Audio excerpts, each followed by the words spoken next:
کریم صلی الله علیه وسلم فرمایي مغیره رضی الله تعالی عنه نبی کریم صلی الله علیه وسلم دا روایت نقل کوي او رسول الله صلی الله علیه وسلم وی مخکې خلک څه وو د انبیا علیهم الصلاة والسلام او همدارنګې د نیکانو خلکو نه مې کېښودلې او بیا د حدیث شریف کې محدثین دا ذکر کوي ویره د حدیث څه مطلب دی. حدیث مطلب دا دی د چې کله ماشوم پیدا شي نارینه وي او که زنانه وي د هغه مور پلار باندې څو حقونه وي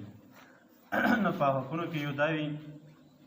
چې مور پلار به خپل ماشوم ته یعنې بچي ته ښه تربیت ورکوي، ښه تعلیم به ورته ورکوي. دویم دا دی چې دې څه نامه به ورته ښه بهترین نامه کېږدي مسلمانانو والا او همدارنګې انبیاو او همدارنګې صحابه کرامو نامه به کېږدي.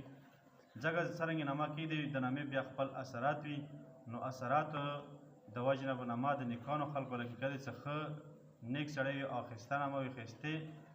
معنی وي، هغه نامه به نوم چې دی هغه به کېږدولی شي. او بل دا چې کله بلیغ شي، بلغېدو نه پس دی بیا